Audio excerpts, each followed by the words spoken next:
This is Concepts, where two pretentious sirs quibble over ideas that explain today's world. Phil Shea and Steve Rose.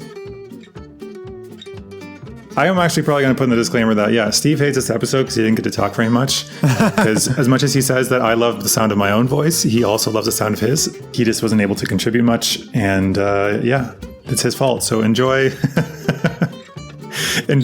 listening to him just kind of begrudgingly listen to me explain this. Welcome to Concepts. Welcome. Today is episode 9, I believe. Already episode 9. We're getting up there. We're getting up there in age. Oh yeah, we should mention who we are. My name is Phil Shea, and this is Steve Rose. We have not actually ever really pointed out who is who. We haven't. I expect I will have changed that a while ago, but here we are. Here we are, just figuring it out as we go. Right into it today, because this is a huge topic and I really find it fascinating and want to get through a lot. So I had to cut out much of the book. It's kind of like a book report on Don Norman's The Design of Everyday Things, as well as sections of Design of Future Things. To start off, we should talk about design thinking and its basic steps, which are 5 steps. Do you want me to just introduce them? You can introduce them. Oh, so gracious. All right. So number 1 is empathize.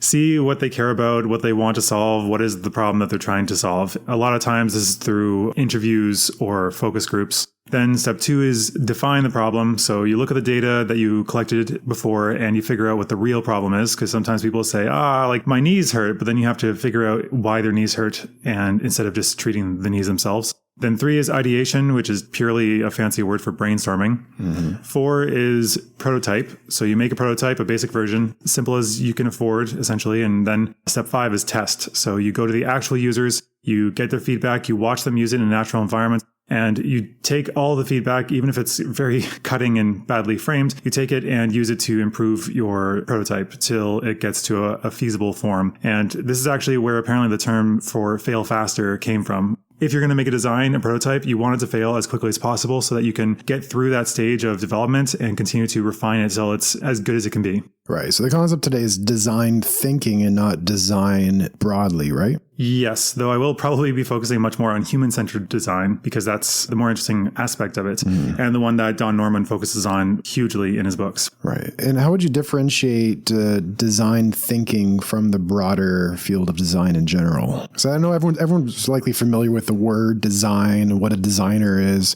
but this is something that's unique and a little bit different.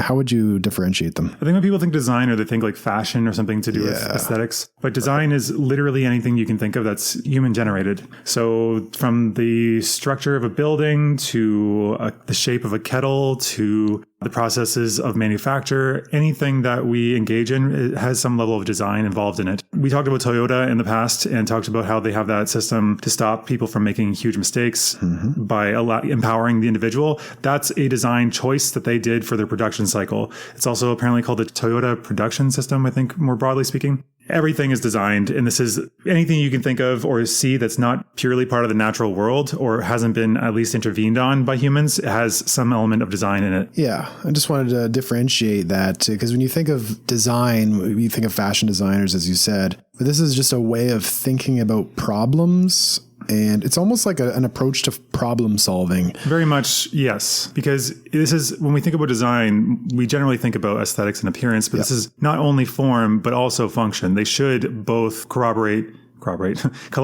together to make an optimal outcome. It should be an enjoyable experience. The designing experiences optimally. Experiences and solutions is good design. He points out that engineers typically hate this side of it, talking about experience, because it's not objective, it's not measurable, it's subjective. Subjective, qualitative. It's something they don't like for that reason. But then they themselves, while they think that they are exempt from liking the experiential side, when you ask them what tools they like or well-designed things they enjoy, such as like a fine automobile, they will talk about the experiential side of it. Like, it feels so right. And that's good design. One of the common things I'm going to be hitting on here a lot is that Don Norman basically says that almost all the times that we say something is human error when it comes to a product going wrong or something going wrong with machinery or systems, he argues that it's not human error. It's actually design flaw. It's just a bad design. Mm-hmm. And I know many people are going to disagree with that at first blush, but give me a chance to make the case. Yes. So it's not a human error if you are not knowing how to work your computer. It won't turn on. You can't figure it out. It's a design error, you're saying. Yeah. So he gave an example of this woman who was trying to open her filing cabinet. It was stuck for some reason and she couldn't open it. And so she said, I'm just terrible with mechanical things. He thought, no, like you're not terrible. It's the design of this object that is flawed. It's not you. We just have these kind of like learned helplessness. Yeah. That is an issue because then people stop trying. Right. Yeah. So we blame ourselves when we face a problem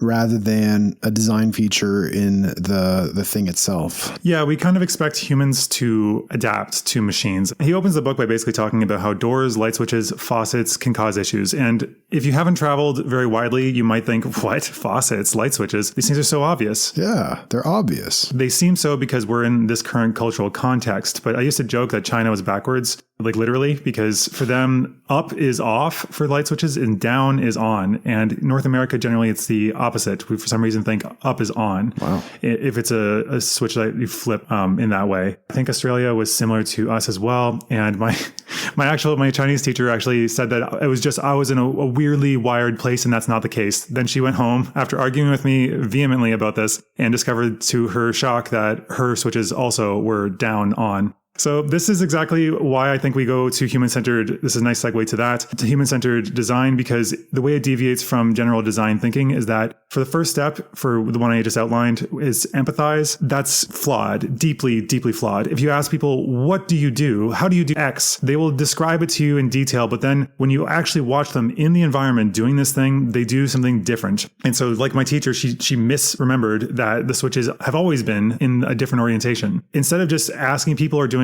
focus groups, because those are notorious for getting really slanted and often bad results. You need to actually go and address the exact thing in the environment is being used, right? Which leads us to the double diamond of design. So this is an approach where it's like getting information on the ground from people who are doing the thing, but not just asking them, observing what they're actually doing rather than what they're just saying. Yes. In cases like this, we cannot take people at their word. They might be accurate, it's true, but chances are they often, as he describes, when they watch people, they say, well, you said you did it this way. I noticed you did this different. Can you explain that? And they said, oh, this time was a different circumstance. As it turns out, different circumstances seem to be every time.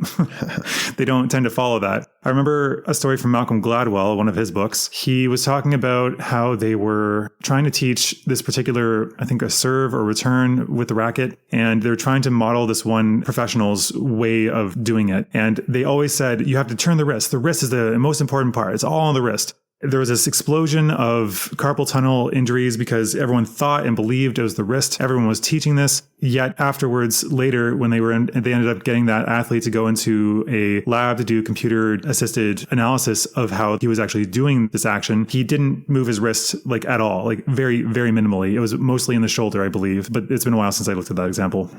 Okay, so watch what experts do, not what they say. Watch what people do, not what they say. Yeah, that's a good rule for general psychology. Well, I guess in general, yeah. Yeah, I mentioned the double diamond of design. It's a destructive, constructive kind of example. So the divergence and convergence is why they're diamonds. So first you diverge from what is said, and then you reconverge with the information. Or put more simply, you deconstruct something, and then you look at the pieces, and then you put it back together again in a better or more concise form. So the reason it's a double model is because in the first form, it's for divergence and convergence around a problem. First, you discover and define the problem. You do this by expanding the scope of the problem, looking at all fundamental issues, and then collapsing back to a single problem statement. Like I said, they might think they want to solve one thing, but that thing is caused by a number of knock-on effects that we could solve if we have a big enough scope. So you have to actually take a while to really look into something and then figure out how to solve it optimally. This reminds me a lot of emergence in a way, where the problem was too much complexity. And remember that problem they were trying to solve? There was a busy road and they wanted to slow down the traffic. So they put road bumps on it, and therefore people just avoided the road, and then they stopped going to that part of town, and then businesses suffered. Is this kind of part of that? It seems related, yes, because it seems like in that complex system, they didn't do enough of this discovery step, the first step, actually looking into and doing research, because people think things are simple. Yeah. And also there are realistic binds on our time and what we can do. So economic time, in politics, it would be public opinion. A bunch of these things, you have to get them right immediately, or if you take too long, people whine about it. By not doing proper discovery, you will probably mess something up, which will end up being even worse. Maybe you can get lucky, but either way, it seems like they're kind of rolling the dice. But I did mention this was a double diamond. That's just the discovery part of it. That's the first diamond. The second diamond is develop and deliver. So you brainstorm, you have a ton of different ideas, and then you whittle out the ones that are constrained by the situation or whatever you have on hand. And then you deliver the best possible solution that kind of has a balance between various trade-offs, because everything is going to have a trade-off.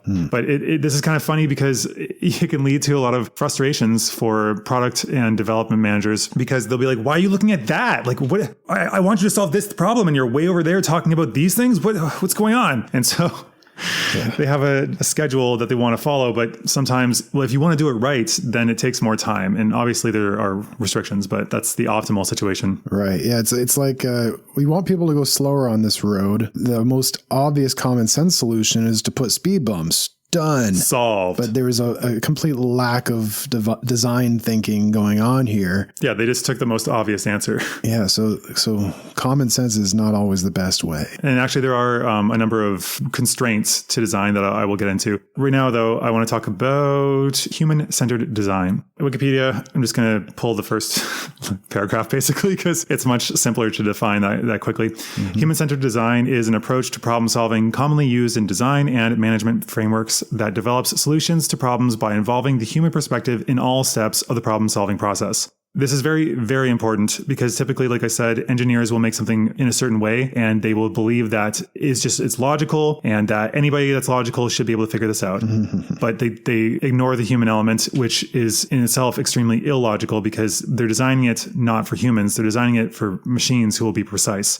And obviously that's not going to work out very well. Yes, as if humans are completely just rational brains walking around all the time and don't at all have emotional elements. Yes, exactly. And also distractions and interruptions and a bunch of things that end up happening. He goes on for a long time about how mistakes happen. I'm not going to touch it here because this episode is already ballooned further than I thought was actually going to be manageable. The main difference for human-centered design is that you're always keeping in mind how people are going to be using this. Your audience is always in mind. People are the ones using this thing, so we need to make sure that people are actually thought about and how they will likely be engaging with this. As well, like I said, the main difference between the original steps is that you have to observe people in an environment, not scientifically, but just see what they do. Don't ask them, actually watch them. And then you have to continue reiterating over and over again. Right. There's also another corner called activity-centered design, and that's similar to human-centered design. It's an extension of it, and it features heavier emphasis on the activities that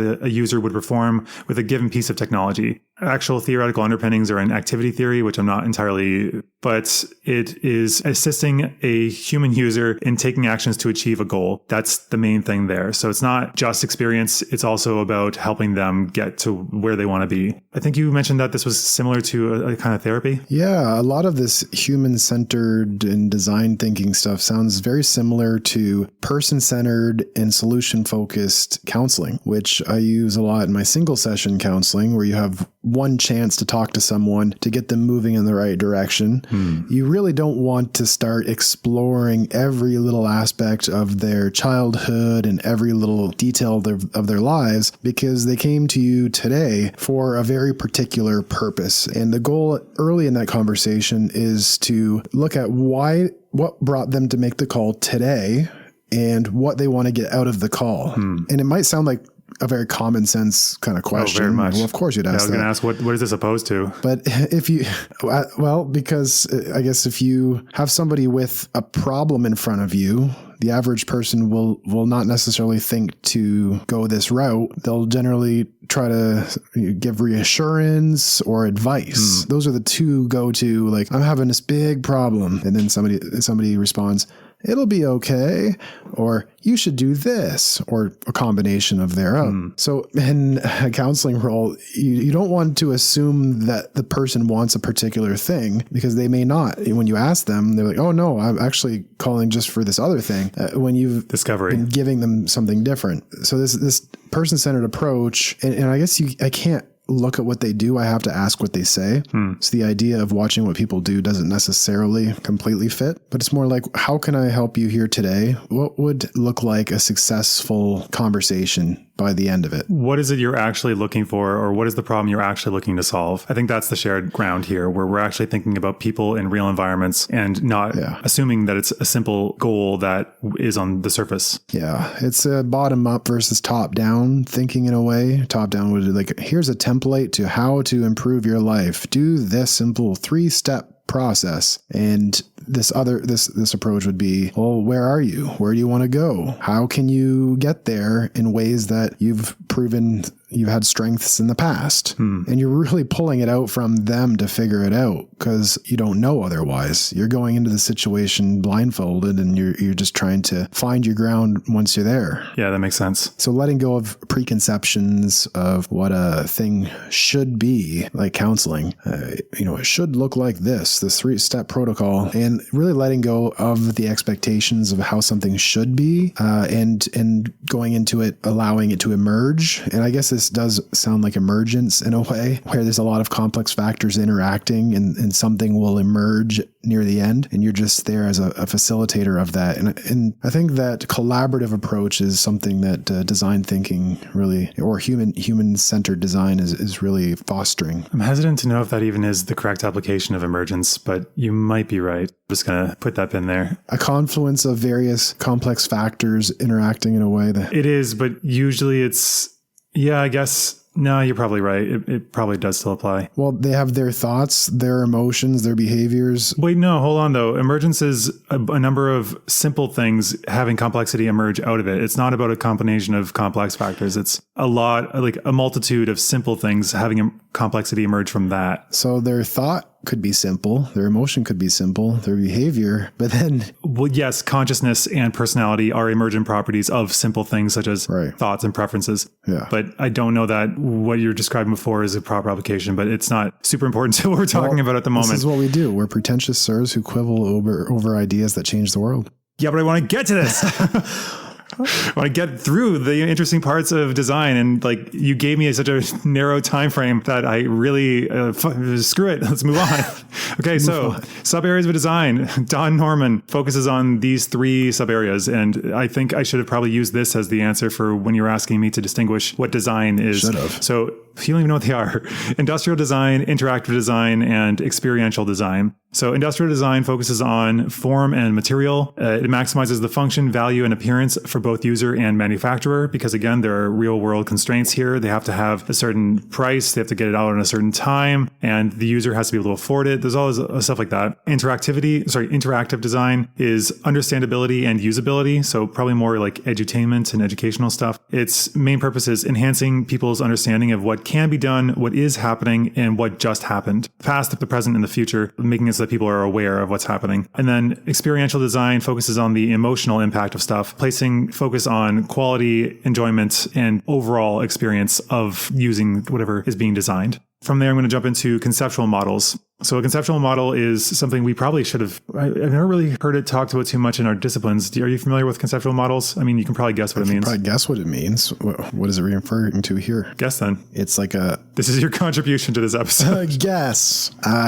Guess! A conceptual model, it sounds like a theory. It is a conceptual representation of something. So it's in your head how you believe something functions. Yeah, it's like a theory. Yeah. More like a hypothesis, if you want to be more technical. But yes, colloquially theory, where something's not working and you're trying to fix it, your conceptual model will dictate how you approach solving Preconceptions, you mean? Like a schema? It's more like, okay, if I asked you explain how an oven works, getting the oven to a certain temperature, how does that work? So the example, okay, to clarify, I have 2 bad examples of conceptual models and how they actually work. Suppose you're trying to get your oven to get to a certain temperature and you want it to get there as fast as possible. So what you do is you set it to the max temperature so that it gets to the desired temperature faster. And once it reaches the desired temperature, you shut it off and then make sure it stays there because that will get there faster. This is an erroneous conceptual model of how the oven works. Right. Because the oven is basically on or off. It's either heating or it's not doing anything. Yeah. Putting it at the max temperature is not going to make it use extra energy and get there faster. Like the oven's like, oh no, I got to get there real fast. Oh, it's so far. We gotta put this up to 11. No, it's either 0 or 1. There is no gradient. Yeah. So that's an erroneous conceptual model where you believe that higher temperatures make it exert more effort. Or like repeatedly hitting an elevator button. They don't actually do anything. If you believe it is doing something other than just comforting yourself, that's an erroneous conceptual model. Your concept of how this thing works, your schema, I guess you could say, yeah, sure, of how this works is not correct. How you believe this system functions or works. He talks about a fridge, actually, and this is actually probably the case for a lot of fridges, even the ones that might be near us right now. In his fridge, it has a dial for the temperature in the freezer and the temperature in the crisper, the main compartment. Mm-hmm. He's found that he's never been able to really adequately control that, and it's extremely frustrating. Based on this, how many cooling units do you believe there are built into the machine? There are 2 temperatures. You would think there are 2. But there's probably more. Opposite. There's only 1. What? There's only 1 cooling unit in any fridge. And what they're actually controlling there is basically, it's weird, honestly, because the way it's set up, you would think there's 2 separate cooling units, one cooler one for cool air into the main refrigerator, and then one for extremely cold air into the freezer. No, it's one. It has a valve that siphons off a certain amount of air. Some of it goes to the freezer and then the rest goes to the fridge. Oh, wow. It's confusing and it misleads you. They're basically the sins of bad design. I like that. I like that. The concept of sins of bad design. Well, thank you. It's not his term, so I will take full credit for it. Oh, that's your concept. It's more just my label of it. Okay. He has a list of bad design, how to make things bad. Let's look at how to make things bad. Well, first, I'll get to that list soon, but I have a few things I want to say for that. So he points out that humans our strengths are that we are adaptable, creative, flexible. Machines are none of those things. Machines are the opposite. And so we are constantly forcing humans, the adaptable, creative ones, good on the fly, but not good at being extremely precise. We're forcing them to adapt to machines' approaches, which require rigidity. And then when we fail to perform in this way, we blame the humans and say it's human error a lot of the time. He pointed out actually something interesting about how if it's human-to-human interaction, then it works fine. If it's machine-to-machine interaction, it also works fine. But if it's human-to-machine interaction, it can often go awry, especially if you're not trained at it. He talks about something from linguistics called common ground. So you might be familiar with this in the counseling context, that we have to have a common ground to talk about what we're talking about. So we have shared understanding. Mm-hmm. Yeah, I guess it's accurate empathy would be the term for that. No, because it's us discussing. So like, say we're talking about dogs and your idea of a dog is like a wild dog and mine is a chihuahua, then our common ground is flawed. We're not using the same definitions. So common ground is using the same symbols and ideas and clarifying the semantics of the conversation to understand what the other person's actually saying. Yeah, that's kind of it. Okay, then I guess I'm not familiar with that other concept. That's kind of it, because your idea of anger might be different than mine, and I'm really trying to pin down exactly what you mean when you use that word. Sure, then okay, that's just another form of it. Yeah. Machines actually have some way of doing this as well. Machines have something called handshaking, which is they say, hey, are you the X? And they're like, yes, I am X. And so then oh, okay, so we can collaborate. Whenever 2 systems in a network generally communicate, they're introducing each other in this way. Handshaking is actually a kind of cute term for it, because it's like you're walking up and saying, oh, hello, do you speak this language? Oh, you do? Oh, great. Let's proceed. Right. That's how coding language interacts. Coding, but like a lot of different interfaces and stuff. So like I guess you could technically define like a key going in the proper slot as handshaking, right, or into a slot as handshaking, because there'll be physical constraints that would stop it, but it's still the initial step. Should we interact? Should we proceed from here or not? Right. People think that machines communicate with us, but they don't so much. He points out a distinction here where he says whistles signal, people communicate. So machines often just signal something to us, but not clearly and not in a way that we can engage with. It just is like a beep. Mm-hmm. He points out that engineers take a lot of time to be trained to think so logically. And he says they're often made by engineers who are experts in technology, but not experts in people. they may think something along the lines of, we are people, so we must understand them. But obviously that's, like I said, not the case at all. I'm a person. I must understand people. Yeah, I know exactly how I function. There's nothing hidden from my view. I'm people. Yeah, I am the average person. Everyone in my society is average, and this is how all the world functions. Yeah. Yes, go travel a bit and see if that's the case. So he said that people who have not studied human behavior think it's often very simple, and they think that common sense, it's a limit. Yes. Yeah. And then they complain about how common sense is not common. He also points out that engineers believe that a purely logical explanation is sufficient if only they read the instructions. But then again, like I said, they're not necessarily designing for humans. Humans are not great at sterile, black and white, very fine print about how to function with a device. The device should imply its use, and it should limit you from being able to do huge, egregious errors without any prompts to stop you. Moving on to human error again. His stance is that human error is often just laziness, or it's our moral drive to blame humans when it's likely a machine or bad design's fault. We like to hold a person responsible and think, there we go, job done. But it's often more complex than that, and it's also unfair. So I'm going to read a somewhat lengthy quote unless you have something to put in here. Nope. Okay. Don Norman from the book, The Design of Everyday Things. Quote, most industrial accidents are caused by human error, 75 to 95%. How are so many people so incompetent? Answer, they aren't. It's a design problem. If the number of accidents blamed on human error were 1 to 5%, I might believe that people were at fault. But when the percentage is so high, there clearly must be other factors involved. We design equipment that requires people to be fully alert and attentive for hours, or remember archaic, confusing procedures even when they're only used infrequently, sometimes only once in a lifetime. We put people in boring environments with nothing to do for hours on end until suddenly they must respond quickly and accurately. Or we subject them to complex, high workload environments where they are continually interrupted while having to do multiple tasks simultaneously. Then we wonder why there is failure. We blame and punish, blame and train. We catch the culprit and we feel good. End quote. Love it. Yes. I like this because it kind of harkens back to something that Sam Harris has said a bunch of times. And I think anybody that's been listening this far is going to be have no surprise that I'm a fan of Sam Harris's. Wait, you like Sam Harris? Yeah, right. He argues that we need better systems and better governments. We should not place entirely the responsibility of being ideal in whatever sense you want to think of that is on the individual. Like, for instance, if we want to be good for the environment, we shouldn't be nagging and lecturing individuals about their carbon footprint, a invention by BP, by the way, BP oil.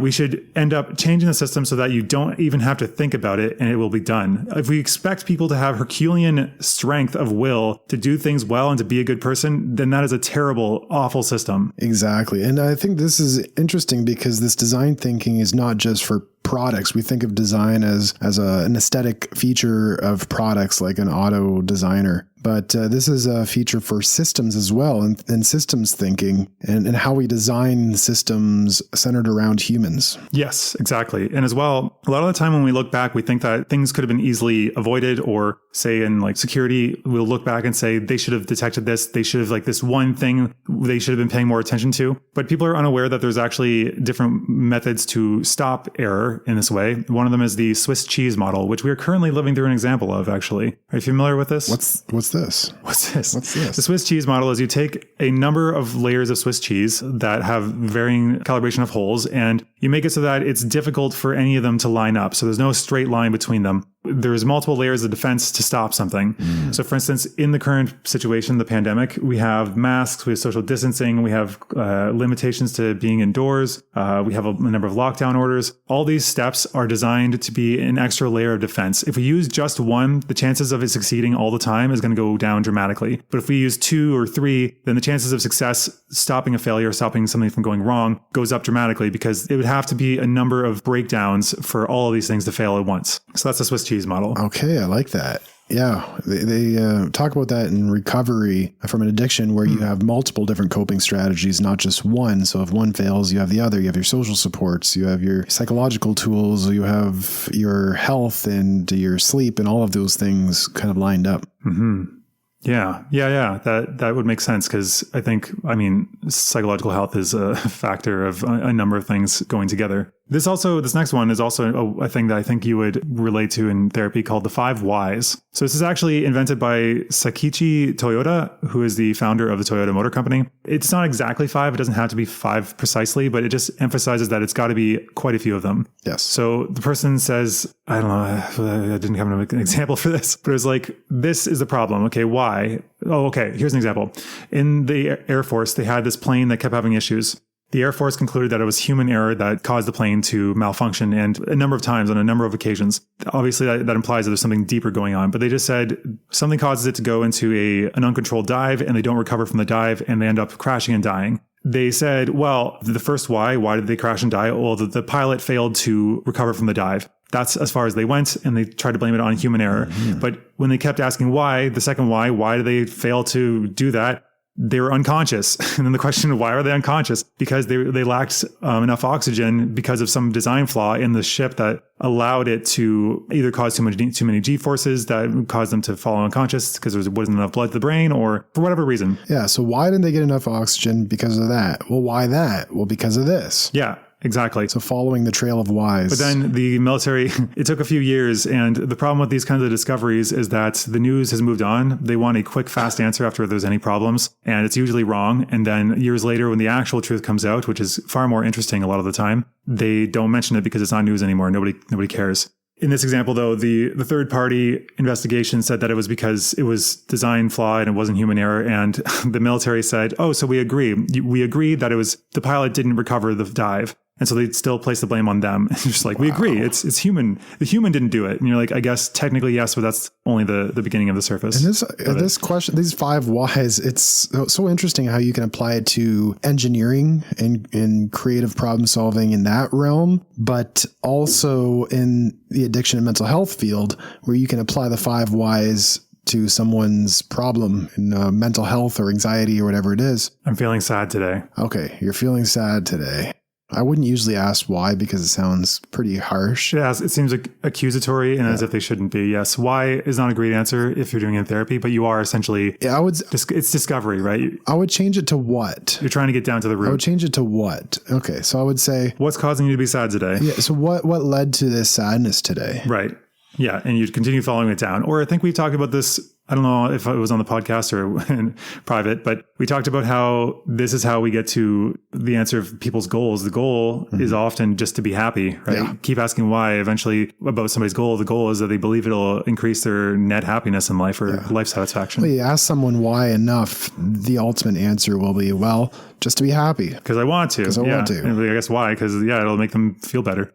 The bad design part here was he goes in human error again. The final quote I had for that was, quote, when many people all have the same problem, shouldn't another cause be found? If the system allows you to make an error, then it is badly designed. If the system induces you to make an error, then it is really badly designed, end quote. Ooh, systems inducing errors. That's an abstract way of looking at, you can look at social justice issues. And I know that word has not received a lot of favorable press. Because it's associated with the parody of the social justice warrior. The social justice itself is worthwhile. Yes, exactly. And this reminds me of that because a system inducing someone to failure, you can look at systemic injustices regarding class differences and poverty and access to different types of services. Yes. People inheriting a bunch of money versus people not having that to start with. A lot of questions around designing in the political realm here. The thing is, a lot of this is just legacy effects. They're things that have happened, and some of them were consciously to keep certain groups down, but other ones were just the way things were operating and nobody's questioned it enough. Yeah. Kind of like how I've talked in the past, I think about we're currently legislating high-tech stuff by using the states is they're using like telecoms legislation from back when like rotary phones were like the cutting edge of technology. To me, the comparison I keep making is it's like we're trying to legislate indoor flushing toilets by studying laws for outhouses long before indoor toilets were a thing. Right. It doesn't mesh at all. Right. But I don't know if you're curious. Did you want to hear about the list of ways to make something hard to use or just pure bad design? Yeah, I want to hear the Is this the sins of bad design? Sort of, not entirely. Okay. These are things you want to generally avoid for good design, but you want to do them on purpose when it's high stakes. So like say a nuclear launch, if you had it like a single unguarded button that didn't say what it did and didn't even like have an indication that it turned on, that would be a huge design flaw that you would want to avoid. So in these ways, these are making it inconvenient on purpose so that people can't do them. But if you want good design practices, flip all these on their head. Okay. Hide critical components. Make things invisible. So just make it so like if there's something really important, like a button on a screen, make it so you can't see it. So only the engineer that wants to use it knows where it is. Like certain phones, actually, my one phone, you had to tap a certain corner. There's nothing visible there. You had to tap a certain corner a number of times or hold it down, I forget, on a certain screen. And then suddenly it'll unlock the back end stuff that only software people should be having access to. The next one is use unnatural mappings for the execution side of the action cycle. So an action cycle is like you're using the thing, basically. You're doing an action on the object. So like, for instance, turning on your oven to cook something, that would be the execution side. I'm turning it on. Okay. So then you want to do this so that the relationship between the controls and the thing being controlled is unrelated or haphazard. It just doesn't seem to connect. For example, there are a bunch of ovens, actually. This was an example of bad design. Ovens often have these switches for the burners left to right in a series. And the burners themselves are in the kind of a 2x2, kind of like a box kind of formation. And that's really, really stupid because left or right, is that front or back? Like mine actually isn't that bad. The left burners have two switches on the left. The back one is top and the front one is bottom. That actually is called a natural mapping. Mm-hmm. It is mapping it to approximately where the things are. But if you did it in a straight line, then it's like, if you think about it on large scales, people are going to accidentally turn on the wrong burner, which can result in fires or death as a result. Right. So it's stupid to not think of that, but yet it continues to happen. Yeah, it is always kind of confusing when you're trying to figure, okay, which burner is this one? You have to think about it for a second. Yeah, that's common because oftentimes they mention that when you're buying a house or something, it comes with a lot of the appliances, so you don't actually get to choose. So the buyer and the user are not the same person, which means they don't really give a shit. Then to expand on this, you also use unnatural mappings for the evaluation side of the system. So you can't tell what the state is in, like, is it on or not? Actually, my oven, I don't think it has a light to say that it's hot. I just realized, so it can be on and I can forget about it unless the burner itself is the only mapping for whether it's on or functioning or not. You'll feel heat. Right. Yeah. So that's a bad design. Like my oven is not perfect, but it's okay, I guess. It's not really even mine. The next one is to make actions physically difficult to do. Like you have to use a lot of strength to like push a lever or something. Mm-hmm. You don't give any feedback. So there's no click or beep or buzz or anything that indicates that you actually completed the thing. You push a button, no sound, no light, nothing happens. You don't even know if you pushed it far enough. That's bad feedback. Then make it so the opening sequence of doing it is as identical as possible from another procedure, and it deviates at a critical point, leading to something called a capture error. And the last one is requiring precise timing and physical manipulation of something under stress a lot of the time. In World War II, the United States had lost hundreds of planes in accidents. It was the Boeing B-17 Flying Fortress, and they couldn't figure out why. It was just a lot of times when they came in for landing, there would be some problem that would cause the plane to crash and just burn on the runway. It was in 1942, a young psychology graduate named Alphonse Chapinis. No, I'm going to cut out that last one. Chapini, I think. Chapinis. Anyway, he came in and evaluated what was going on. This actually led to the birth, I think, of psychological engineering. The problem was that pilots frequently retracted the landing gear instead of using the flaps to brake. What happened was because the two levers were on the same side of the plane, they were identical, and you had to reach down under the pressure of landing after coming back from a battle. You land the plane, you reach down, you grab what you hope is the brake, but it ends up being the landing gear, causing the landing gear to go up as you're landing, and you just hit the runway. Wow. What he ended up doing, it didn't take that much. He put a small rubber wheel on the landing gear so that you could feel the difference. And then he made the flap lever to be a small wedge shape handle. So you just changed the handle so you could tell by feel which one you're grabbing. Oh. And by doing this, it almost completely eliminated this quote unquote pilot error. Ooh, I like it. Such a simple solution. Yeah, it often doesn't take that much, but you need somebody to actually have foresight and to think about it. Yeah. One of the points he makes in Design of Future Things was that currently our machines are not smart, because he was talking about like a car. There's something called adaptive cruise control. That's it. Adaptive cruise control. Thank you. Where if a car is in front of you and it's going at a slower speed, it will detect it and it'll slow down to match the speed and keep a good distance. The thing is, this guy talked about how he almost killed himself by using that because it was busy traffic. He kept having to manually intervene, but the cruise control was still on. So he was getting off the highway and going on the off ramp. He felt his car start accelerating back up to highway speeds when he should be decelerating. And that's because it was still on. So the first reaction was often just that, oh, he's a terrible, irresponsible driver. And the second one was, oh, well, it should have a built-in thing to stop that. But his point with looking at this was right now, there's no relationship between the machine and what it's doing. It's just executing if-then statements. It's not intelligent. Yeah. And so he's talking about future design needs to incorporate this because right now we need one person, the designer or programmer, I guess, to figure out all possible situations like this at a desk without actually engaging in what's going on. And that's obviously not going to happen because we're not omniscient. Yeah. We don't know everything. Yeah. You can't design from the ivory tower. Right. That's kind of what he's implying. So I'm in the home stretch here. There's a lot I wanted to cover. So he talks about the 4 kinds of constraints that you can actually add to something to make it safer. So there are 4. I'm just going to list them, but I'll give you examples as well. Physical, cultural, semantic, and logical. So physical, it means that there should be physical constraints on how something can be done. Like a key cannot fit in a lock that it's not designed for. And even if it can fit in the lock, then the teeth will stop it from turning it. Like when you take something apart, you can see there actually are only a limited number of ways that these parts can interact. You're not going to try to put, for instance, like a washer, a bolt, and a nut. There's implications based on the design on the order they should go in, right? You're not going to try to stick the head of the nut through where it's supposed to be fed through because it won't fit. There are physical limitations that stop it. Mm-hmm. The example he gave was traditional batteries. So let's say a AA, the bigger ones, or AAA. With those, they could definitely have better constraints because if you put them in the wrong way and try to operate it, some machines will be damaged by this because the polarity is wrong. And he talked about how we could either have it so that we make a battery that's shaped in a way that can only go in a certain way, say making it more triangular or angled or having a notch so that it could only fit one way into these things. Mm. That's one way of stopping it. Or you can make it so that it doesn't matter in the machines. It doesn't matter which way you put the battery in. It'll function either way. And Microsoft has actually been trying to do this. They created something like that to make it so that you could put it in either way, but it never took off and they still don't use it themselves. So a lot of legacy things carry on just because. Wow. The next constraint is cultural. So cultural ones are interesting because they're constraints on how we can act in a given situation. If you want an easiest explanation, it's the fact that you can walk into any restaurant and you know how to operate, you know how to function. It's a common thing that we do. You sit down, you order in a particular way, and certain behaviors are accepted and certain behaviors are not. You'll know when you hit a cultural clash if you're in another country because people will obviously notice.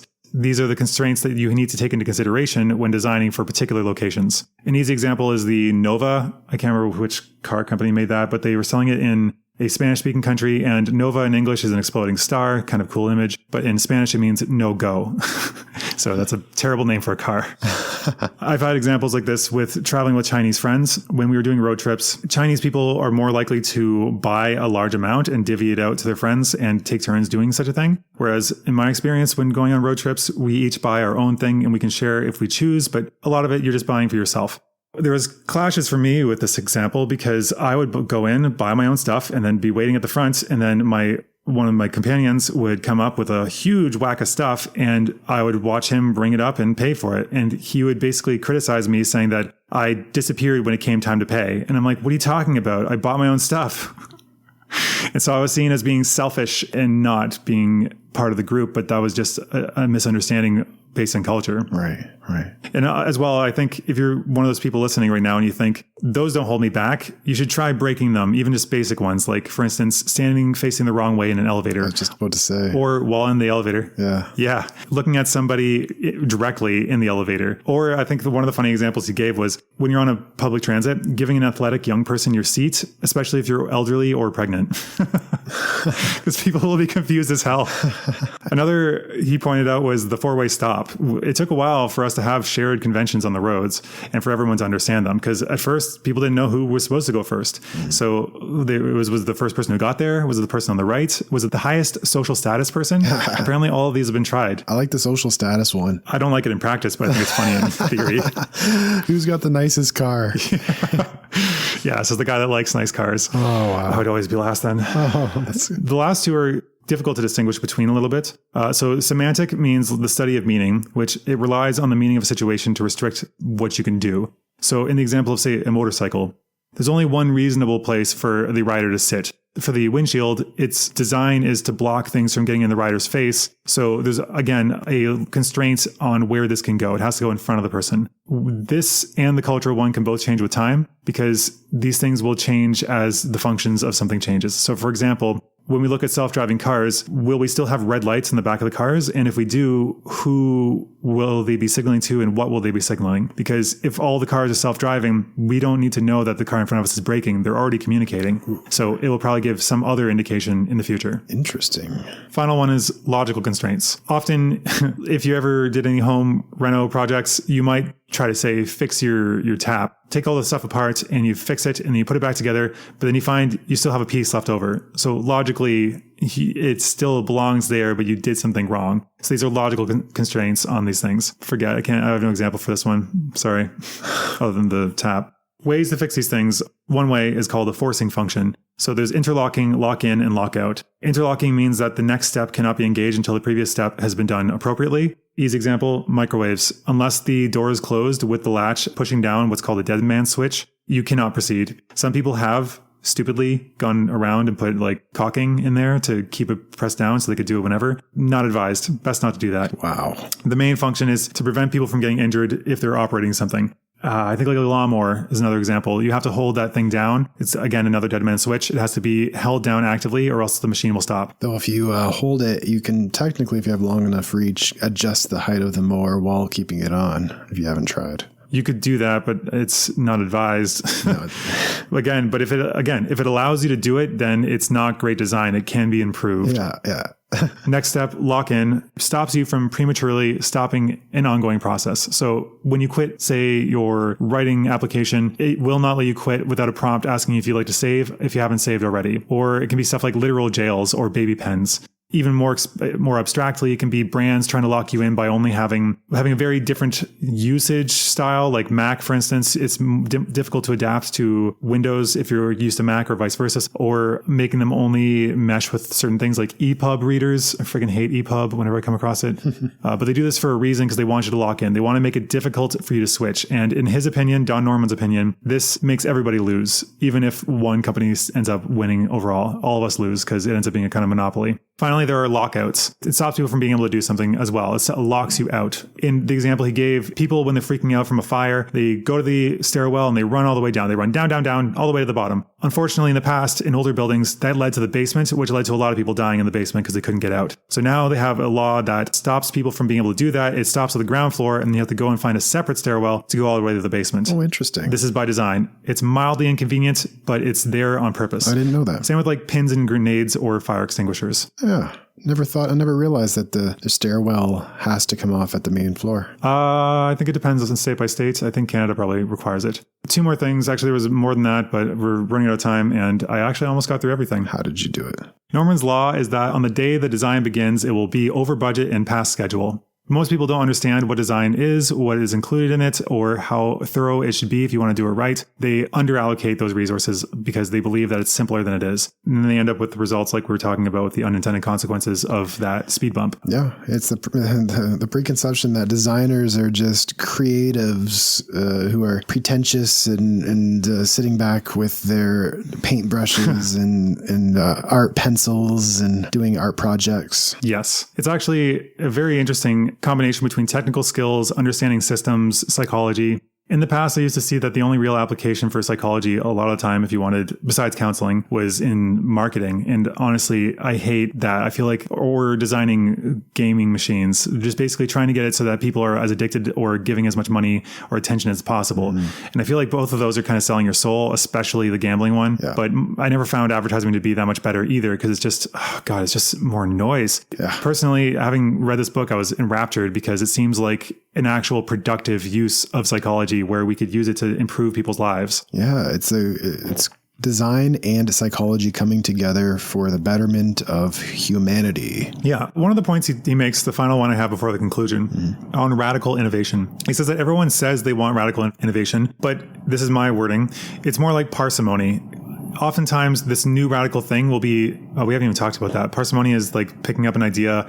And if it changed too much of the currently understood and established scientific theory, you would have to find something that's simpler to fit in. Basically, the simpler the idea that fits in with the current framework, probably the more accurate it is or the better it is, assuming that the system's not fundamentally flawed, which sometimes it is, because like when evolution happened, it upended everything. But in this case, if we try to design something and it has to change too much of the current infrastructure we have, then it's probably not going to work. And that's why incremental change is usually the winner, because more people are willing to accept and try it. For instance, the Model T was designed as, it looks like a carriage that was drawn by a horse, and it was literally called a horseless carriage when it first came out, because that's what people were comfortable with. Yeah. So what did you think about this? I have the conclusion I wrote up, but I'm sorry I steamrolled you on this one, because it's just, there's so much to get to. Nothing new. Nothing new. I mean, that was the kind of conception of the podcast. You steamrolling me is the conception of this podcast. Me explaining stuff, and you're a stand-in for people who don't know what we're talking about, but also with good insight. I have thoughts too. You do. You're a valuable person. You're not just a listening dummy. Thank you.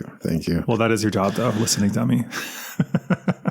Except for the ones that I will be leading. Yes, the ever so unseen your led episodes. But yes, those ones. There'll be another one. One of these days. The elusive. That's the word I was looking for. All right. So the elusive. Conclusion. Design spans everything we do. Most things that exist in our lives were designed by someone at some time. Sometimes they lead to frustration or are ugly or don't fully scratch the itch that they're intending to scratch. The purpose of design is to improve our lives in a way that makes them enjoyable, functional, efficient, and safe experiences. It's just filling our lives with these things. Think about when you use a luxury vehicle of some sort. It is designed for these kinds of things, stopping stupid errors from happening, definitely not encouraging stupid errors, making things so intuitive you don't even have to think about it. Like when you think, if I want to do this thing, I would reach with this, and then you go, oh, it's right there. Like, where's that thing? Oh, it's right here. Every time you are going to think about something, it's right there. Yeah. When something goes wrong and we blame people, it's often bad design. And I think that the reason we want to keep this in mind is because it's easy to think, oh, that person's stupid, going by what's called the fundamental attribution error or the actor observer bias. We assume that when we're watching somebody else do something, that it's internal, it's caused by them. But oftentimes it's actually caused by a situation, which we know when we look at our own actions. I'm going to end here, at least what I have to say, with the Don Norman quote, one of his quotes. Quote, when a bridge collapses, we analyze the incident to find the causes of the collapse and reformulate the design rules to make sure that accident never happens again. When we discover that electronic equipment is malfunctioning because it's responding to unavoidable electrical noise, we redesign the circuits to make them more tolerant of the noise. But when an accident is thought to be caused by people, we blame them, then continue doing things as they've always been done. End quote. Love it. Yeah, don't blame the victim. Don't blame the victim. Yes, generally that is a takeaway of design, especially if it's between man versus machine. We should probably examine the machine and not expect people to live up to the standards of machine's requirements. Anything you want to add? Yeah, not blaming the victim for any thoughts after all of that. Yeah, after that huge information dump. Don't blame the users of complicated, poorly designed technologies, and don't blame the persons who are struggling in the society, sociologically, psychologically, because they are also users of a poorly designed system. Yes. Not that the whole system is poorly designed, but the poorly designed elements of our social system. The cracks. Yes. But also I think one of the themes that you kept going back to was discovery, focusing on the discovery phase, looking into things, don't taking people at their word, and actually finding hard data that shows, or at least direct observations in the actual environment. In counseling language, meeting people where they are at. Yes. All right. Well, thank you for tuning in. This is the part where we're going to actually put a call to action because we have not done that yet. Can you please, if you're enjoying this, put a review or comment on your whatever app you have, leave a review because that would definitely help us find a broader audience. Please tell your friends. So thanks for joining us and we'll see you next time. Take care.